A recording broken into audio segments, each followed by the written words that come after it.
साथियों, महाभारत में बार बार तिरस्कार सहने के बाद भी कर्ण ने कभी धैर्य नहीं खोया।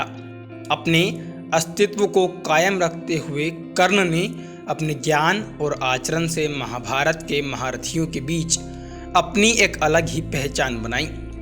कौरवों की तरफ से कर्ण ने पांडवों के खिलाफ युद्ध लड़ा था।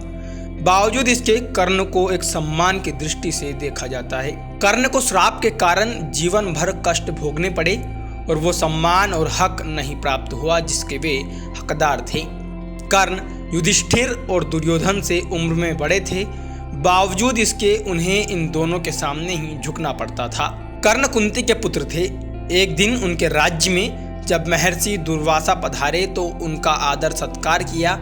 इससे पहले महर्षि दुर्वासा बहुत प्रसन्न हुए और उन्होंने राजकुमारी कुंती को प्रसन्न होकर एक मंत्र दिया था। उन्होंने कहा कि वे जिस भी देवता का नाम लेकर इस मंत्र का जाप करेंगे उन्हें उससे एक पुत्र की प्राप्ति होगी और उस पुत्र में उस देवता के ही गुण विद्यमान होंगे। मंत्र और वरदान देकर महर्षि दुर्वासा प्रस्थान कर गए। एक दिन कुंती ने इस मंत्र का परीक्षण करना चाहा और उन्होंने भगवान सूर्य का नाम लेकर मंत्र का उच्चारण शुरू कर दिया और कुछ ही क्षणों में एक बालक ने कुंती के गर्भ से जन्म लिया। वरदान के मुताबिक जन्म लेने वाले पुत्र में उस देवता के गुण होंगे। इस बालक के मुंह पर सूर्य के समान तेज था। इस तरह से कर्ण की माता कुंती और पिता भगवान सूर्य थे। लेकिन जिस समय कर्ण का जन्म हुआ उस समय राजकुमारी कुंती अविवाहित थी, इसलिए लोक लाज के भय से कर्ण का त्याग कर दिया। लेकिन कुंती अपने पुत्र प्रेम के कारण कर्ण की सुरक्षा के लिए परेशान थी।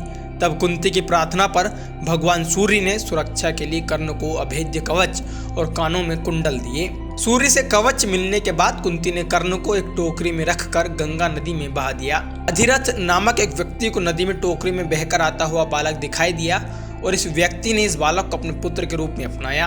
यह व्यक्ति हस्तिनापुर के महाराज धृतराष्ट्र का सारथी था और अधिरथ और उसकी पत्नी राधा ने कर्ण का लालन पालन किया। कर्ण अंग देश का राजा था, इसलिए कर्ण को अंगराज के नाम से भी जाना जाता है। कर्ण की वीरता से श्री कृष्ण और पितामह भीष्म भी प्रभावित थे।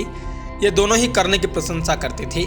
श्री कृष्ण इस बात को अच्छी तरह से जानते थे कि अर्जुन को हराने की क्षमता सिर्फ कर्ण में ही है। महाभारत के युद्ध में इसलिए अर्जुन को कर्ण का वध करने के लिए अनीति का प्रयोग करना पड़ा।